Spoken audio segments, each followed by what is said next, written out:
नमस्कार, मैं हूं आशुतोष और आप देख रहे हैं सत्यहिंदी.com। सत्यहिंदी.com के इस विशेष कार्यक्रम में आपका स्वागत है।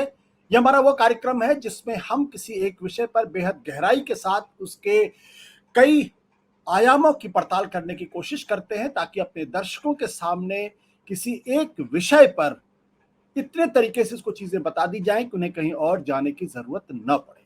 आज दरअसल हम बातचीत करना चाहते हैं महिला आरक्षण बिल के संदर्भ में। महिला आरक्षण बिल, सबसे बड़ा सवाल इसी बात को लेकर यह है कि तकरीबन 3 हफ्ते का सस्पेंस बना हुआ था कि स्पेशल सेशन क्यों बुलाया गया है और किसी को नहीं पता था कि स्पेशल सेशन में महिला आरक्षण बिल आ सकता है। सब सिर्फ अटकलें लगा रहे। तो सबसे बड़ा सवाल इसी बात को लेकर यह है कि महिला आरक्षण बिल क्यों लाया गया है, उसके लिए विशेष तौर पर विशेष सत्र क्यों बुलाया गया है, क्या यह काम शीतकालीन सत्र में नहीं हो सकता था जो दिसंबर में होना था, और अभी क्यों 6 तर्क इसके लिए दिए जा रहे हैं। सबसे बड़ा तर्क ये दिया जा रहा है कि दरअसल नरेंद्र मोदी की छवि को बेहतर करने के लिए यह बिल लाया गया है। दूसरा कहा गया है कि महिला वोट बैंक बनाने के लिए, विधानसभा चुनाव में हार से बचने के लिए, लोकसभा चुनाव जीतने के लिए, इंडिया गठबंधन में दरार डालने के लिए और विधानसभा चुनाव के बाद अगर कोई बड़ा नैरेटिव इंडिया गठबंधन बनाता है तो उस नैरेटिव को फेल करने के लिए ये 6 तर्क दिए जा रहे हैं। कुछ ना कुछ इन तर्कों में सच्चाई दिखाई पड़ती है, लेकिन मेरा जो सबसे बड़ा सवाल है वो इस बात को लेकर यह है कि ठीक विधानसभा चुनाव के पहले इतना बड़ा बिल, जिसको प्रधानमंत्री ऐतिहासिक बिल बताने की कोशिश कर रहे हैं, उसकी जरूरत क्यों है? क्या यह विंटर सेशन का इंतजार नहीं कर सकता था? और यहीं पर इस बिल को लाने की पूरी कहानी छुपी हुई है। इस कहानी को हम आपको बताएंगे थोड़ी देर में, लेकिन उसके पहले हम आपको बता दें कि दरअसल ये पहला ऐसा वाकया नहीं है जब किसी बड़े संकट से निपटने के लिए या किसी हार को जीत में बदलने के लिए इस तरीके के बड़े फैसले किए गए हैं। उन फैसलों के पीछे जो सबसे बड़ी चीज है वो राजनीति, लेकिन उसकी पैकेजिंग की जाती है ऐतिहासिक, उसकी पैकेजिंग की जाती है महिलाओं का उद्धार, उसकी पैकेजिंग की जाती है कि इससे बड़ा फैसला कोई और नेता तो कर ही नहीं सकता था। हम आपको बता दें कि दरअसल इसी तरीके के फैसले इतिहास में 2 बार कम से कम हुए हैं। एक इंदिरा गांधी के जमाने में, दूसरा प्रधानमंत्री विश्वनाथ प्रताप सिंह के बारे में। इंदिरा गांधी, आपको याद होगा कि लाल बहादुर शास्त्री की मृत्यु के बाद जब वो देश की प्रधानमंत्री बनी थी, तब उनके बारे में विपक्ष ये कहते हुए उनका मजाक उड़ाता था कि वो तो गूंगी गुड़िया है, और यह माना गया था कि एक बहुत पतली दुबली सी 40-45 साल की उम्र की महिला ये क्या देश चलाएगी। कांग्रेस पार्टी के बड़े बड़े दिग्गज थे जो जवाहरलाल नेहरू के जमाने में बहुत बड़े बड़े नेता थे। ये बड़े नेता दरअसल इंदिरा गांधी को आगे करके पीछे से सरकार की बागडोर अपने हाथ में रखेंगे और मिसेस गांधी यानी इंदिरा गांधी सिर्फ एक कठपुतली बनकर रहेंगी। जैसे जैसे इंदिरा गांधी ने अपने आप को असर्ट करना शुरू किया, वैसे वैसे कांग्रेस पार्टी के अंदर संकट खड़ा होने लगा। संकट यहां तक खड़ा हुआ कि इंदिरा गांधी और जो पुराने बुजुर्ग नेता थे, बड़े नेता थे, छत्रप थे, जिनको सिंडिकेट कहा जाता था, उनके बीच में आमने सामने की लड़ाई शुरू हो गई। ये तमाम सिंडिकेट के नेता अपने लिहाज से दक्षिणपंथी माने जाते थे। इंदिरा गांधी ने इन तमाम नेताओं को धराशाही करने के लिए 2 बड़े फैसले करने का फैसला किया। पहला फैसला जो उन्होंने किया वो था नेशनलाइजेशन ऑफ बैंक, यानी 14 बड़े प्राइवेट बैंकों को, जिनकी कुल जो इनकम थी या सर्कुलेशन था वो तकरीबन 50 करोड़, और उस जमाने 50 करोड़ बहुत बड़ी रकम हुआ करती थी। ऐसे 14 बैंकों को नेशनलाइज करने का फैसला उन्होंने किया। यह मामला अदालतों में गया, अदालतों ने इस फैसले को जो है वो इनवैलिड करार दिया, लेकिन उसके बावजूद इंदिरा गांधी डिगी नहीं और 1970 फरवरी के महीने में सुप्रीम कोर्ट के फैसले के बाद भी उन्होंने बैंक नेशनलाइजेशन को लेकर बड़ा कदम उठाया और अंत में बैंक नेशनलाइजेशन हो गया। बैंक नेशनलाइजेशन करने के पीछे की एक धारणा यह थी कि ये इंदिरा गांधी ने वामपंथ की तरफ एक तरीके से अपना रुझान दिखाया, क्योंकि उनको दक्षिणपंथी नेताओं का मुकाबला करना था। लेकिन ये अकेला फैसला नहीं था। इसके बाद एक और फैसला 1971 में इंदिरा गांधी ने किया, वो था प्रीवी पर्स को खत्म करने का फैसला। दरअसल देश जब आजाद हुआ था 1947 में, तो उस वक्त इस देश के अंदर 560 के आसपास राजे रजवाड़े थे, और अंग्रेजों ने इनसे भी कहा था कि आप या तो भारत के साथ मिल सकते हैं या पाकिस्तान के साथ मिल सकते हैं। इनमें से लगभग सभी ने भारत के साथ मिलना स्वीकार किया, लेकिन उसकी एक शर्त थी। शर्त यह थी कि भारत के साथ अगर आप मिलेंगे तो इनको कुछ इनकम, कुछ इसके एक तरीके से मेहनताना कह लीजिए, कुछ इनकम कह लीजिए, कुछ एक पर्स के तौर पर उनको देना तय हुआ था, और जो इंदिरा गांधी के आने के बाद तक भी वो चलता रहा था। इंदिरा गांधी ने कहा कि लोकतंत्र के अंदर राजे रजवाड़ों की क्या जरूरत है, इसलिए उन्होंने प्रीवी पर्स को खत्म करने का फैसला किया।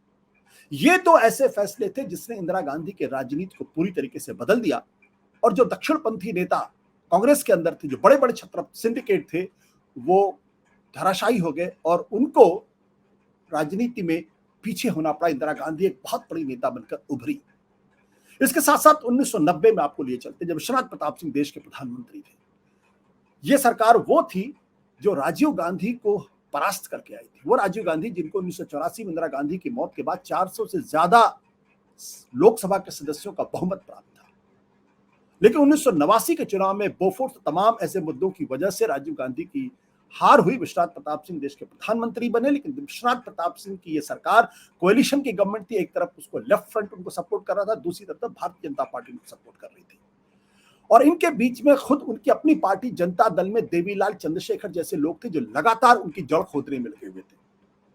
अंत में देवीलाल जब बहुत ज्यादा कुपित हो गए और विश्वनाथ प्रताप सिंह को यह लगा कि देवीलाल को उन्हें पार्टी से एक तरह मंत्रालय से निकालना पड़ा, और देवीलाल रामलीला के मैदान में एक बहुत बड़ी रैली करके विश्वनाथ प्रताप सिंह के लिए दिक्कत पैदा करने वाले थे। तब विश्वनाथ प्रताप सिंह ने मंडल कमीशन को लागू करने का फैसला ऐलान कर दिया, 27% आरक्षण पिछड़ों को देने का फैसला किया। यह विशुद्ध तौर पर राजनीतिक फैसला था, अपने सर्वाइवल की लड़ाई थी।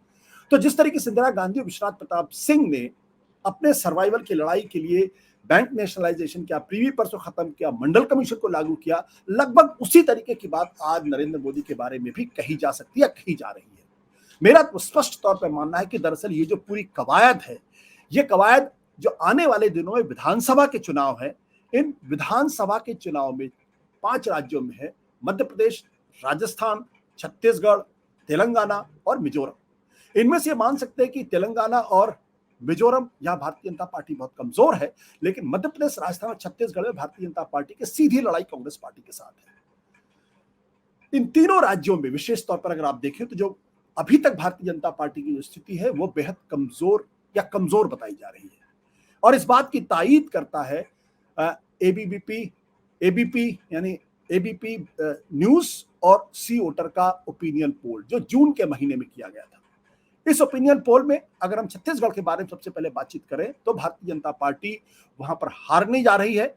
उसको इस ओपिनियन पोल के हिसाब से सिर्फ 35 से 41 सीटें मिलेंगी, जबकि कांग्रेस पार्टी को 48 से 54 सीटें मिलेंगी। यानी भारतीय जनता पार्टी वहां हार रही है और कांग्रेस पार्टी क्लियर बहुमत के साथ आ रही है, अगले 5 साल भी वो सरकार बनाएंगे।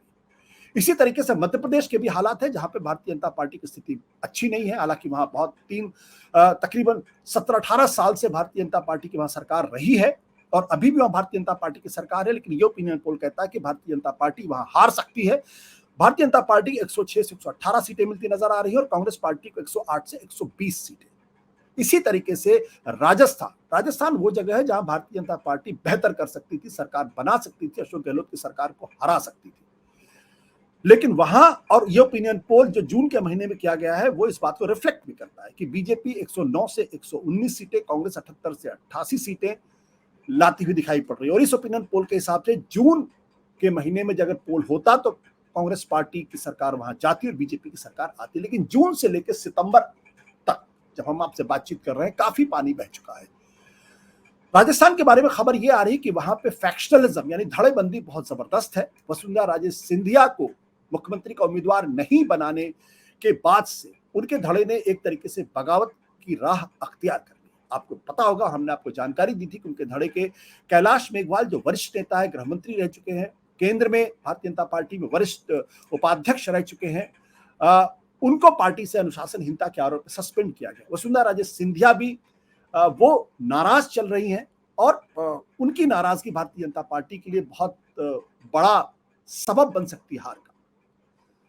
जो परिवर्तन यात्राएं उन्होंने निकाली है, इन परिवर्तन यात्राओं में भीड़ नहीं जुट रही है। ऐसे में लोग ये कह रहे हैं कि जो एडवांटेज भारतीय जनता पार्टी को था वो विधानसभा चुनाव आते आते वो एडवांटेज कहीं कांग्रेस पार्टी के लिए बड़ा एडवांटेज न बन जाए, क्योंकि वो राज्य है जहां अशोक गहलोत और सचिन पायलट के बीच में जबरदस्त घमासान मचा हुआ था। एक दूसरे को लोग फूटी आंख नहीं सुहाते थे, लेकिन आज की तारीख में दोनों एक साथ मिलकर काम कर रहे हैं और अशोक गहलोत की सरकार ने कई ऐसी लोक लुभावन स्कीमें भी की हैं जिसका भी उनको फायदा मिल रहा है।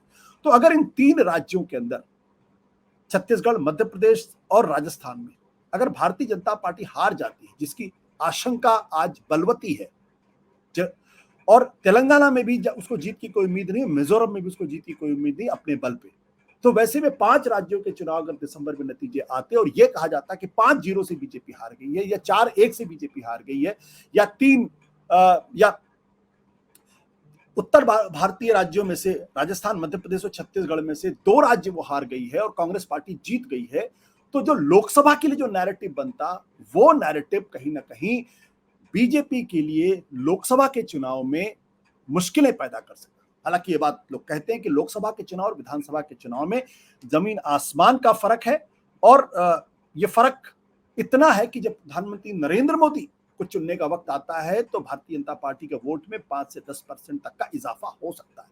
लेकिन ये नहीं भूलना चाहिए कि प्रधानमंत्री नरेंद्र मोदी का ये 10 साल का कार्यकाल होगा।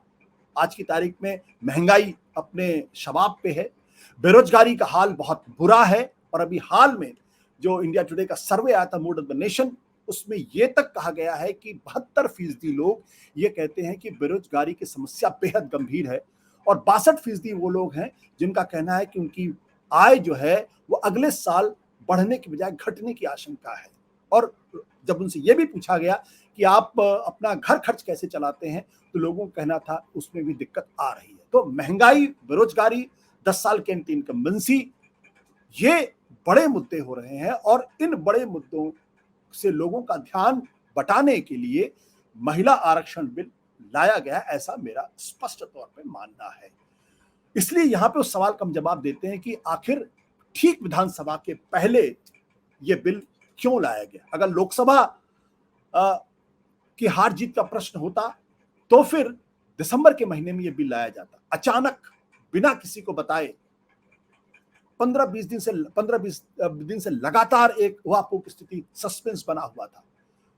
स्पेशल सेशन बुलाया गया था और किसी को नहीं बताया गया। तो इसका जवाब सिर्फ इतना सा है कि भारतीय जनता पार्टी, नरेंद्र मोदी बिल्कुल नहीं चाहते हैं कि विधानसभा के चुनाव में ऐसी हार बीजेपी की हो जिसकी वजह से लोकसभा चुनाव के लिए उनके लिए मुश्किलें पैदा हो जाएं।